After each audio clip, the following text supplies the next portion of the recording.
Philip and Melissa are at the bar talking about different things. She kisses him out of nowhere, taking him by surprise.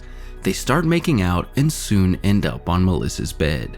She plays a song at full volume so the noise of them enjoying themselves won't be heard outside. Suddenly, Philip wakes up and realizes it was all a dream. Strangely enough, the song he was listening to in the dream is still playing somewhere. He finds out that it's coming from Melissa's house, but ignores it, going back to his dream world. But this time, Todd has joined them in bed. Philip gets up screaming at the nightmare. The next morning, he is sitting by the pool that he uses as a toilet. Carol urges him to either clean it or go to motels like she does every morning. However, Philip cannot care less about the pungent smell. Plus, he is overly irritated today because he could hardly get any sleep last night. Later, he goes to Todd and notices that he is in a suspiciously good mood. Upon being asked about the blasting music last night, Todd reveals that he and Melissa were together. Philip urges him repeatedly and makes him admit that he made love to Melissa last night. Philip laughs in pain and pretends as though the news doesn't hurt him. Todd continues telling him all the details about the special night while Philip listens in distress. They are approached by Melissa, who asks Todd to come over. Philip tries to join them, but she is quick to dismiss him. Before leaving, Todd comments that they are about to do it again and follows her behind.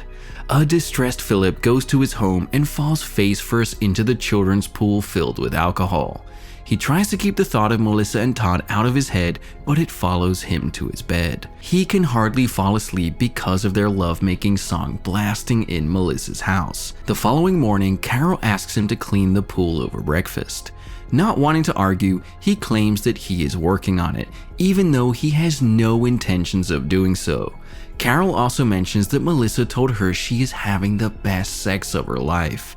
This triggers Philip's frustration and he goes on a rant about the song not letting him sleep. As a reply, Carol reminds him that he is the president of America, so he has the authority to stop them from making a noise. Philip thinks the idea is great and arranges a neighborhood meeting later that day. He introduces them to a grievance board where the four of them can make complaints and suggestions every week to make their community a better place. He takes the privilege of being the first one to write on it. However, his suggestion is that they implement a sex curfew and noise ordinance for Todd and Melissa. An innocent Todd doesn't understand what he is trying to do, but Melissa sees right through his intentions. She refuses to oblige to his stupid rule. Instead, they unanimously vote for him to clean his toilet pool. The next morning, Philip reluctantly has to wear a water suit and get inside his filthy pool. He picks a few buckets of dirt, but it falls right into the water again. After trying for a while, Phil loses patience and ditches the work. By now, he is so tired of his bad luck that he lies down on the side of the pool and cries. He is interrupted by Melissa, who asks if she can talk to him for a while. She feels bad that she put her relationship with Todd on his face, especially after his confession last time. Philip still remains adamant that he was just practicing confessing to Carol. Still, Melissa apologizes for all the noise and asks him to forget they can ever be together. Before she leaves, Philip asks her for the last time if she would sleep with him if Todd wasn't here. Melissa refuses to answer because Todd is her boyfriend, and they can do nothing to change that. Philip thinks about the comment for a long time even after she leaves. His frustration turns into anger and hatred for Todd. Eventually, he makes it a mission to get rid of him, one way or the other. In the following scene, he knocks on Todd's door and asks him out on a bros car ride. Philip claims that he has a special place they can visit, which is enough for Todd to join him. They drive for 3 hours into the desert but do not reach their destination. Todd is enjoying the ride, talking about his sex life with Melissa and how they spend hours making love. At the same time, Philip cannot wait to throw the guy out of the car. When they are deep into the desert, Philip pretends that he heard the tire pop. As Todd gets out to check, he drives away, abandoning the man. A few seconds later, Philip seconds his decision and stops the car. He tries backing up but changes his mind again. This continues for a solid minute before Philip finally decides to ditch the plan. Todd gets inside the car and jokes that he always knew Philip was coming back. He doesn't recognize Philip's hatred for him and is positive that they are good friends. Moreover, he thanks Philip for everything he has in life today, a girlfriend like Melissa and 2 friends who care about him.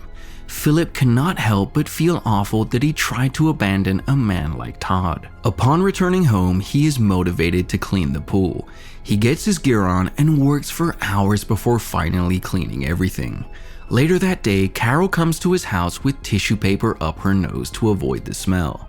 Philip forces her to take them off, showing off his hours' worth of work.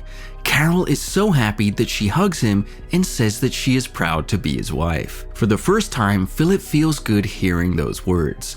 In addition, he has even found a portable toilet for her so she doesn't have to go to motels every day. At night, the neighbors get together by the fire and drink.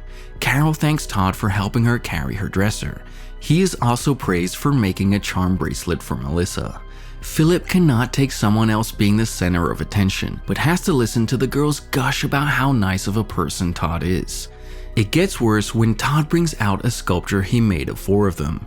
Out of jealousy, Philip breaks it and acts like it was a mistake. But only his statue is broken off, so the plan bites him back. The next morning, Philip comes to Carol's house to ask her for her DVR. Taking the opportunity, she suggests they start living together so they can use each other's things more conveniently. She is mad that even Todd and Melissa basically live together, but she doesn't live with her husband.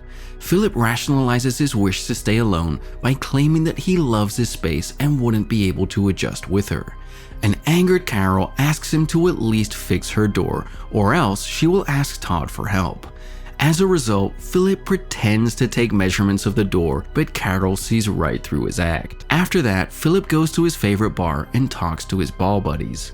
He complains about Todd and how he is stealing his position in the community. Now he has to think of a grand gesture to seem better than him. As he is asking himself to think, the gesture itself appears in front of him. It is none other than a living cow.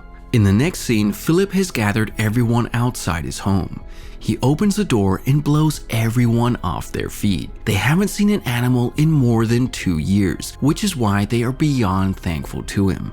However, they come to a disagreement when Philip wants to slaughter it for meat while the others want to keep it for milk and every other dairy product. Todd offers help because he used to work on his uncle's farm and knows how to milk a cow and churn butter. The girls again fawn over him, making Philip mad. To gain sympathy, Philip lies about being lactose intolerant. They feel bad for him for some time, but it is again taken over by the excitement of getting to eat dairy again. Moreover, only Todd has grass in his backyard, so the cow will have to be at his home. He milks it, but Philip has to watch as they enjoy fresh milk. When it gets dark, Philip comes to Todd's backyard to milk it on his own. He has a sip, but has to hide when Todd and Melissa arrive to do the same. He hears them flirting and feels himself burn with jealousy. Hence, after they leave, he unties the knot that was tying the cow to a tree and lets it free. The next morning, the girls are ready to have cereal dipped in milk after a long time, but Todd comes to them, revealing that the cow is gone. Meanwhile, in the bar, Philip introduces the animal to his ball buddies. He plans to find the lost cow and win everyone's heart for the second time. Upon returning home, he pretends to not know anything about the missing cow. Melissa catches onto his act and asks him if he stole it. Philip acts offended but is scared that his lie will come out. The group decides to take a quadrant of the city and go on a search. Melissa is sure that Philip is the culprit, so she takes the quadrant that has his favorite bar. After they all make their way to the respective quadrant, Philip follows Melissa. Strangely enough, she walks inside the bar and comes out without the cow. Philip goes in after she leaves and is glad to see that the cow has already fled. But now, he will actually have to work to find her. As he drives down the city, Todd appears in front of him with the missing cow. Philip is mad that he will get the credit yet again. However, to his surprise, Todd suggests he take the credit. The guy feels bad that his girlfriend blamed Philip when it wasn't his fault and is ready to give him credit so he can prove his innocence. Philip pretends that he cannot take the credit for someone else's work, but by the end of the day, he is boasting about how he found the cow on someone's lawn. At midnight, he is woken up by a scream. He figures it is coming from Carol's house and runs to her alongside Melissa and Todd. It turns out that the cow somehow got into the house and into her room. Since it cannot go back downstairs, Carol will have to live with it. Philip laughs at her, making fun of her misery, unaware that he is the one who will suffer from this situation. Because the cow cannot be moved, Carol moves in with her husband. Upon being asked how the cow got upstairs, she says she has no clue. But a flashback shows us that she brought it up because she wanted to move in with Philip. In the last scene, we see them sleeping beside each other. Carol is over the moon, but the same cannot be said for Philip. Subscribe for more videos like this, turn on the notification, and leave a like to help the channel out. Thanks for watching.